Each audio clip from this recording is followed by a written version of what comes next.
problem with n equals 1. So n equals 1 is this concept that,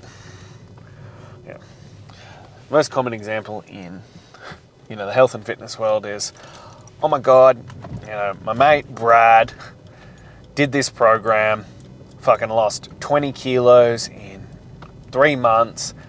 I'm going to do this. I'm going to jump on this program and it's going to be fucking amazing. And that's a great testimonial. And it's a great, Brad fucking killed it, And then you go on it and shit all happens. It doesn't really work for you. And nothing really changes. And the problem with this is, as I said, it's an n equals 1 situation. So there's a term in science where it's like the results are only really based on one incident. So now you get 10 people who do it. Okay, now we're talking. Now we've got a pattern forming. Then you get 100 people who get the same results. Now we've got really clear evidence. And it's why when we talk about these things, that you want body of proof. You want proof that it isn't just, freak of nature. And especially in fitness, when you get people who are selling programs based on their physique and their results. Because you also don't know where they started. There are lots of people in fitness who are just genetic freaks, who have been in incredible shape from day dot, and so they have no concept of how to overcome obstacles. They have no concept of what actually works. They're just like, oh, well, this worked for me, and therefore it should work for you. And you see this a lot with especially studies and stuff. They're like, oh, this thing came out and clearly it works. And then you dig into the study and it was like 8 frat bros did this study for 12 weeks, and therefore you've now determined that this is now the greatest exercise for fat burning. But it was in isolation. They're in their early 20s. These kinds of things don't actually necessarily apply to every area. And this is the problem with all this kind of stuff, that you need more details on it and not just this worked for me. And that was part of my thing with my program. When I started 126 to Greatness, I was like, look, I've developed and found this thing that can completely change not just your physical components, but your mental discipline and your fortitude and your grit and your determination, and make you show up as a better man and all this kind of stuff. And yeah, I pulled it together from lots of different sources and then my own experience, because I've been training people for 15 years. All this kind of stuff to put into it. But until I have proof of others also succeeding on my program, it's just an n equals 1. Yeah, I'm confident. Yeah, I'm like, no, I know this will work for you. But I had to get other people to go through and be like, see, I told you. Now I have evidence that backs up my claims. And I think this is a lot of, when we get into situations like this, we need to learn how to analyze information.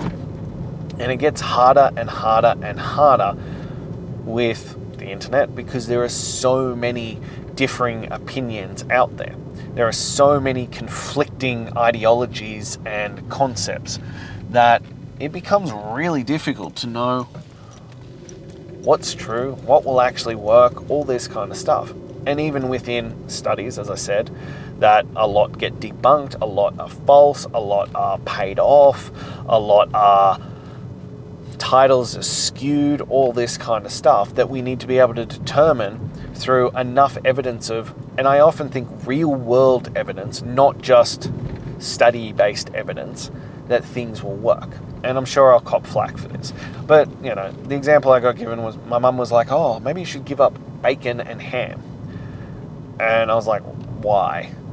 And she was like, oh, I read this article and, it's based on this new study and they believe that bacon and ham cause cancer. And I was like, okay, interesting concept. My first thought was, well, bacon generally isn't pink, just FYI. It is often dyed so that it looks pink. So maybe it's the dye in the bacon that's causing the chemicals, And ham, if you're eating the deli meat, can be highly processed, so maybe it's associated with that. Then I get the article and I read it, and it's based on this one woman who got cancer, and really like a horrendous situation, really bad cancer. And her doctors told her that the reason she got cancer was she was eating too much bacon and ham. Did not disclose, did she have a genetic predisposition? Does she smoke? Does she live in a high chemical area? Does she live in high exposure areas? What does she do for a job? It didn't talk about any of this. It didn't talk about her rest of her nutrition, her exercise. This is a real, like, out of context, n=1 situation. So you need to put on your analysis. And look, we're forever going to have biases. And I am guilty of that. I will raise my hand and go, I have heavy biases towards certain training methods. As you know, like, I believe in an animal-based diet. That's what I preach.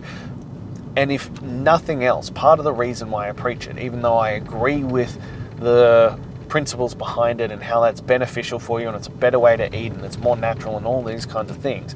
But one of the major principles behind my concept of that is it forces you to remove all the other shit that we know doesn't benefit you.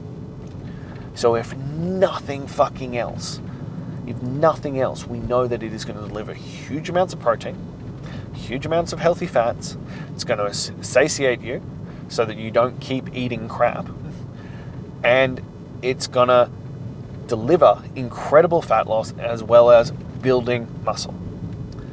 So even if I ignore the rest of my reasonings for that, that to me works. But you need to come up with your own analysis. And you need to be able to question and ask the right questions around things to see if it'll work for you. Because, and I include that on myself, like, I have drastically changed my views on what I think is the best option and how I help people and progress people. If you took me back to the start when I first opened my gym or when I first started training people 15 years ago, they are night and day different setups. Because, well, back then I was naive. Back then I had these grandiose concepts and I'd never been in the real world. The only people I'd ever worked with was myself and a couple of mates, you know, and then over time of actually being in the world and actually working with people and actually seeing how things play out, I've come to realize that certain things can be true on paper, but in practicality, they manifest very, very differently. Because I get the question on the nutrition side of things, and they're like, what about calories in versus calories out? And I was like, don't worry about it. I don't count any calories. I haven't counted calories for fucking years. And I have deep problems with it because people get so easily obsessed with it. And then also they try to manipulate it and wedge things in and sneak things in and all this kind of stuff to make it fit where they're at or fit their desires so that they can work around the system. Part of the reason I teach this version of it, that there is no other option, that you eat meat and fruit, is because you can't wedge things in. You can't find workarounds. There is nothing else. You are fucking doing this. End of story. And it makes it really clear and really fucking simple to get that shit across the line. And that's part of the reason. But I have never, and I don't think it would be possible for you to excessively overeat on an animal-based diet. I don't think you could do it. And on top of that, I have seen people who have calorie counted and who cannot change their physique. They cannot change their body and how it shows up. People who have done the right stuff and met all the requirements and nothing fucking changes. Whereas if you do this method, I know it works. I know it delivers the results that you're looking for. I know that not just on, macros, but on the quality of food and the way the food shows up and how it affects your body and how it affects your hormones and all this kind of stuff that honestly does play a part in it. And I'm always hesitant to talk about this kind of stuff because I know people have really strong opinions on this, and understandably. But I keep coming back to, this is what I have gained from real world experience. This isn't me just posing hypotheticals out of, a lab or out of studies or anything like this, which we need that stuff as well. But real world versus studies and theories don't match up. The first time I came across this was when I was a strength and conditioning coach in America, and I was getting extra qualifications and that, and they're like, you got to watch these videos and all these kinds of stuff. And so I watched a bunch of these videos, and they're by these old dudes who look like they've never lifted a weight in their life, and they're instructing you on how to perfectly lift it and how to structure these workouts and all this kind of stuff. And my head coach, who was guiding me and mentoring me at the time, comes to me at the end and goes, so what did you think of that? And I was like, well, it's interesting, but I don't know how practical it is and how well that will transfer and be applicable to what we do in the gym. And he's like, that's the correct answer. We need to look at everything that comes through here through the lens of what is actually doable and practical. What will actually apply to the athlete, the client, to the situation. Because you can have all the theory under the sun, but I'm telling you the majority of it falls apart the second you actually get into the gym. It's like the old Mike Tyson saying, everybody has a plan until they get punched in the face. Same applies to this. Same applies to this kind of stuff. That you can have all the plans under the sun, but when you actually get into the practicality of it, it doesn't work. And it's why I think you need to look for people who are in the trenches, to look for people who not only walk the walk, who have done the things that you want to do, but who have experience with others as well, not just themselves doing it, because it shows up differently. And I come back to the one when years and years ago, I was looking to hire a trainer for my gym. So I got this resume. I'm like, fuck. Like, I'm reading this resume and I'm like, Jesus Christ, they are qualified out the wazoo. Like, on paper, they were more qualified than me. Like, they had a diploma in fitness, they had all these extra stuff, they had extra strength and conditioning certifications, all these things. And I was like, wow, all right, this is going to be fantastic. Bring them in, meet them. They are 21 years old. They have never worked with a client in their life. And I was like, okay, well, let's see how we go.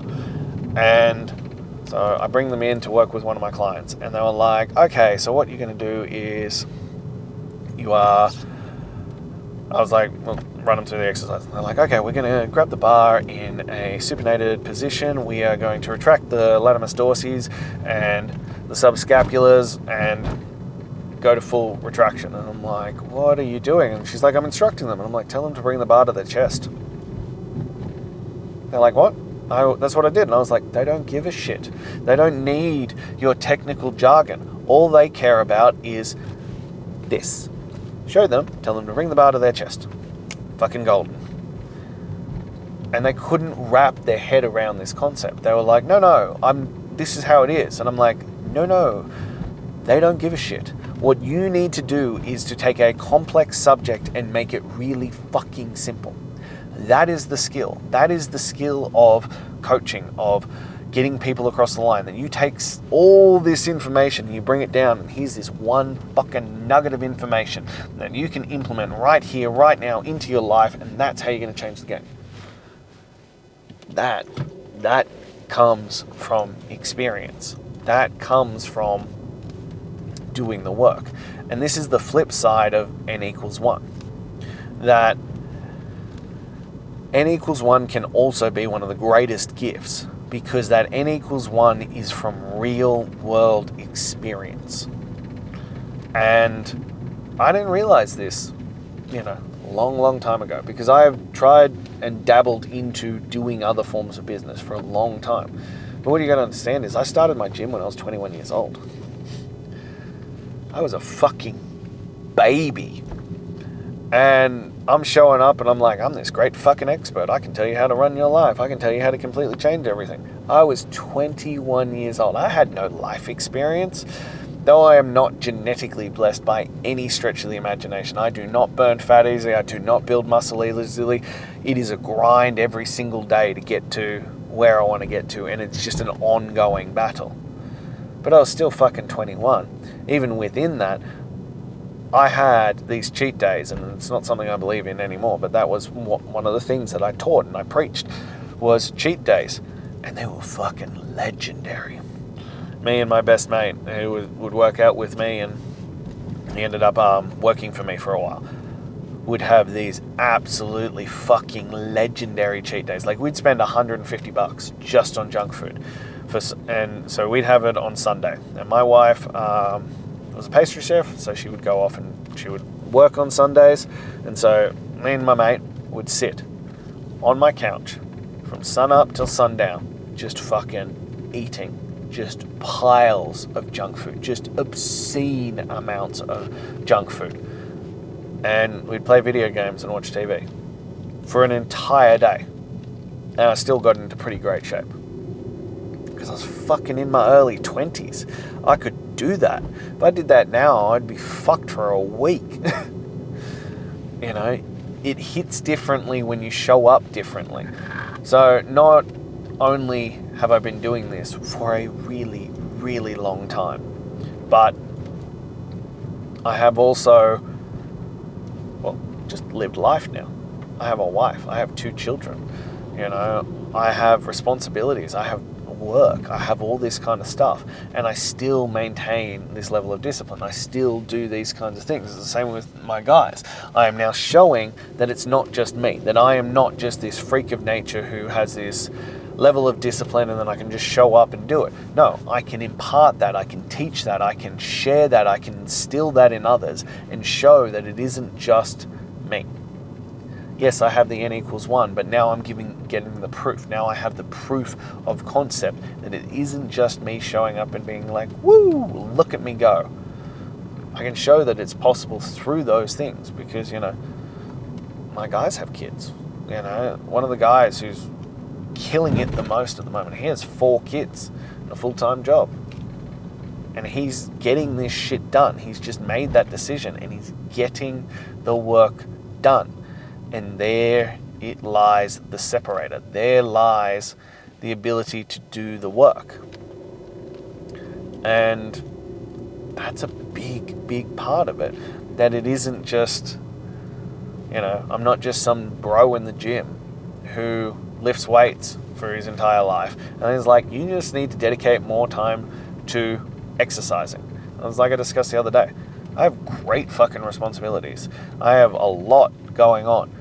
But I make clear intentions in my day and I block out time that this is something that matters to me. Therefore, I am going to make time for it. Not that I have spare time, not that I have free time, I make time for it. I make definitive decisions about what matters most to me and getting these workouts done, looking after myself, about chasing my greatness, about being the best version of myself falls under the category of that, of showing up as the best I can be. And that's the separator. That, yeah, I now have responsibilities. And I have wanted to do this, as I said, for years. I've dabbled in and out of this for years. But I had to get to a point in my life where these concepts that I was teaching also matched up with my life. That I was not just some dude talking about how great this could be. I was the guy who's actually living a life like you. Like, I work 40 to 45 hours a week on the floor. I have 2 kids. My son was up at 4 a.m. again this morning. You know, I had a really late night last night. Went to bed really late. You know what I got done this morning? Got my fucking workout in. Got in and got that stuff. Actually felt amazing doing it. Absolutely crushed the shit out of it. And so do my guys. They keep coming to me with these wins of like, oh, I had all of this on, but I still got it done. And I'm like, fuck yeah, man. That's the shit. That's the thing that teaches you how to separate yourself from others. That's building that discipline muscle that is going to show up and make you special. That's the stuff that you have to keep delivering on, because you are going to be the best version of yourself if you can keep showing up like that. So keep showing up like that. And it's why I feel that you need to discern for yourself whether someone is talking out their ass or talking on n=1, or if they actually have enough to back it all up. I firmly believe that I've gotten to that stage where I can back it all up, but still within that, you need to be certain as well. And that's why we start with Chasing Greatness Daily. That you can start with a really just dipping your toe into the water. You can experience it firsthand and you can see the incredible results that I can deliver for you, that then can be gone on longer term, not just in that small motion. So if you're ready for that, shoot me a message. Let's get you into Chasing Greatness Daily. Let's start that process and see who you can become doing that work. If you're not quite there yet, click the link in my bio, grab my top 10 tools to transform your mental toughness. And lastly, if this spoke to you, if you enjoyed it, if you just enjoy hearing me talk to you, please like, comment, subscribe, and share, but most importantly, subscribe. The majority of people who are watching these or listening to these are not subscribed. So I need you to hit that subscribe button. It helps me, it helps you, it helps the algorithm, it helps let everybody know that this is something fantastic. And in exchange, I promise that I'll be here every single day, sharing from the front, sharing from my experiences, from my guys' experiences, and just sharing the wisdom I'm learning as I go through this to help you become the greatest version of yourself. But I'll be back again tomorrow. Until then.